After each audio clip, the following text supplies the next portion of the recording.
BBC বাংলার অধিবেশন প্রবাহতে আপনাদের স্বাগত। আজ আপনাদের সাথে লন্ডন স্টুডিও থেকে আছি মানসী বড়ুয়া। আবারও মধ্যপ্রাচ্যে তৃতীয় বিশ্বযুদ্ধ শুরু হয়ে গেছে। দখলদার ইসরায়েলি বাহিনী এবং মার্কিন যুক্তরাষ্ট্রকে চরমভাবে ধসিয়ে দিচ্ছে ইরানের ইসলামী বিপ্লবী গার্ড বাহিনীর সদস্যরা। দখলদার ইসরায়েলি বাহিনীরা তারা আর ইরানের বিরুদ্ধে দাঁড়াতে পারছে না। তাদেরকে যেখানেই পাচ্ছে সেখান থেকে ইরান কতল করে দিচ্ছে।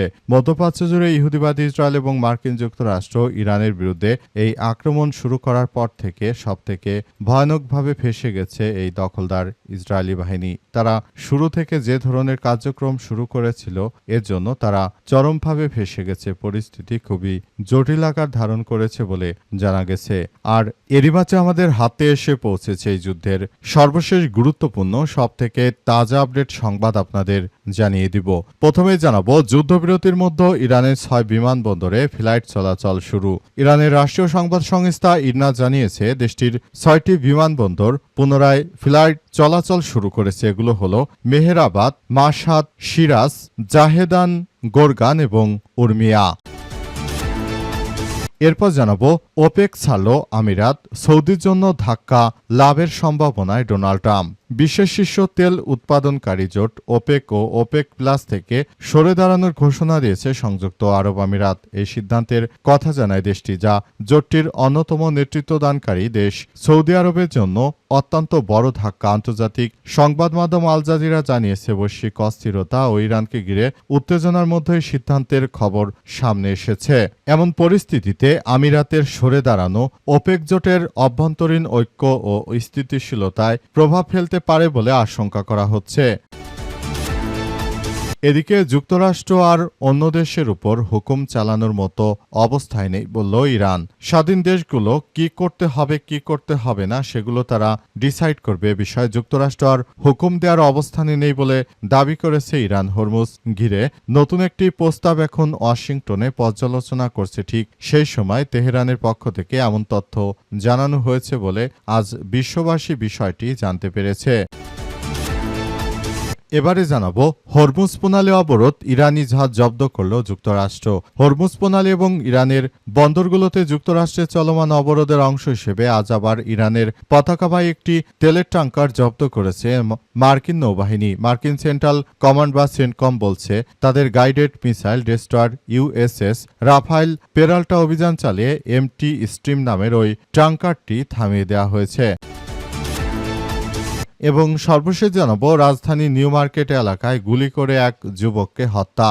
রাজধানীর নিউ মার্কেট থানাধীন শাহনেওয়াজ হল বটতলা এলাকায় দুর্বৃত্তদের গুলিতে এক ব্যক্তি নিহত হয়েছে। আজ রাত 8টার দিকে নিউ মার্কেটের পাশের বটতলা এলাকায় এই ঘটনা ঘটে। পুলিশ জানিয়েছে 30 থেকে 35 বছর বয়সী ওই যুবককে লক্ষ্য করে গুলি করা হয়। প্রিয় দর্শক, এতক্ষণ শুনছিলেন সংবাদ শিরোনাম, এবারে বিস্তারিত। তবে তার আগে বন্ধুরা অনুরোধ থাকবে এই সংবাদটিতে একটি লাইক দিন। এই চ্যানেলে আপনি নতুন হয়ে থাকলে আমাদের সংবাদটি দেখতে দেখতে চ্যানেলটি সাবস্ক্রাইব করে রাখুন। কমেন্ট করে বন্ধুরা আপনার মূল্যবান মতামত জানিয়ে দিন আপনি বিশ্বের কোন দেশ থেকে বা বাংলাদেশের কোন স্থান থেকে আমাদের সংবাদটি দেখছেন এবং শুনছেন। আর বন্ধুরা, সংবাদটি আপনার সোশ্যাল মিডিয়া ফেসবুকে শেয়ার করে বন্ধুদেরও দেখার সুযোগ করে দিন।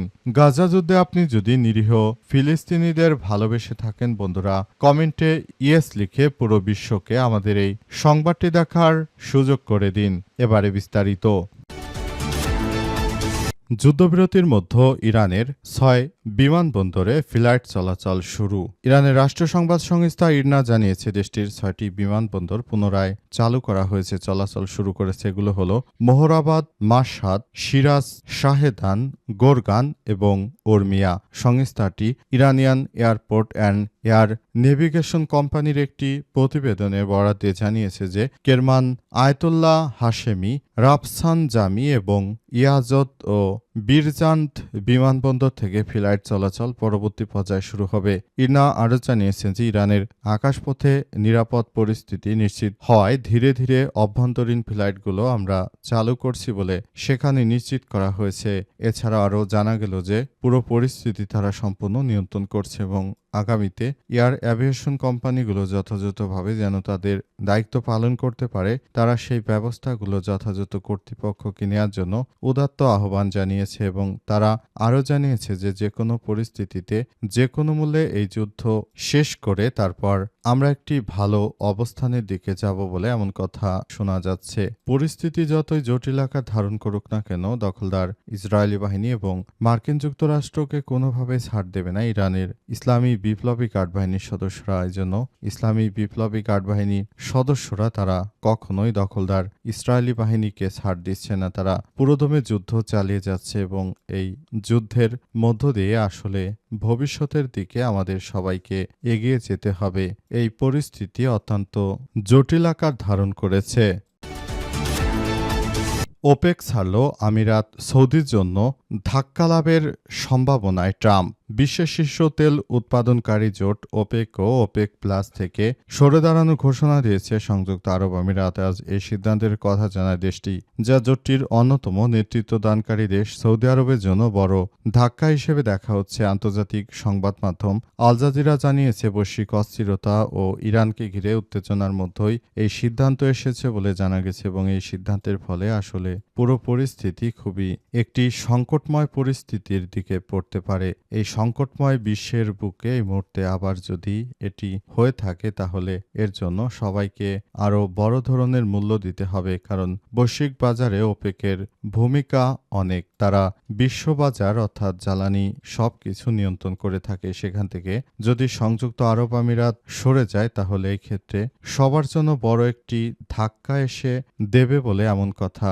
নিশ্চিত করা হয়েছে এবং এই মুহূর্তে আসলে সবাইকে সব বিষয় নিয়ে খুবই গুরুত্ব সহকারে কাজ করা উচিত বলে মনে করা হচ্ছে। যদি এই পরিস্থিতির মধ্য দিয়ে সবাই এগিয়ে যায় এবং ভবিষ্যতের দিকে তারা এমন কোনো কিছু করতে পারে সেক্ষেত্রে আসলে এই পরিস্থিতি খুবই জটিলতার দিকে চলে যেতে পারে এবং এখান থেকে আসলে সবকিছু করা হতে পারে এমন কথা জানা গেছে। এই পরিস্থিতি মোকাবেলা করার জন্য ওপেকের অনেক বড় ভূমিকা রয়েছে। আর মার্কিন যুক্তরাষ্ট্র যেহেতু সৌদি আরবের সঙ্গে তাদের অনেক বন্ধুত্বের সম্পর্ক রয়েছে এবং এই যুদ্ধ চলাকালীন সময়ে মার্কিন যুক্তরাষ্ট্র যে অন্যায় করেছে সেটি আসলে কোনোভাবে গ্রহণযোগ্য হতে পারে না। বর্তমান সময়ে এই রাষ্ট্রগুলোতে যে ধরনের কার্যক্রম চলছে তাতে ভবিষ্যতে আরও কি হতে পারে সেটি সম্পর্কে এখন পর্যন্ত ন্যূনতম ধারণা পর্যন্ত করা যাচ্ছে না। সুতরাং সবাইকে সব বিষয় নিয়ে খুবই সতর্ক থাকতে হবে। যুক্তরাষ্ট্র আর অন্য দেশের উপর হুকুম চালানোর মতো অবস্থা নেই বলল ইরান। আলহামদুলিল্লাহ, ইরান জানিয়েছে যে মার্কিন যুক্তরাষ্ট্র আর অন্য কোনো দেশের উপর আগে তারা যেভাবে হুকুম চালাতো, বিভিন্ন কথাবার্তা বলতো, সেগুলো চালানোর মতো কোনো অপেক্ষায় সেগুলোর মধ্যে আসলে তারা নেই বলে এমন তথ্য নিশ্চিত করা হয়েছে।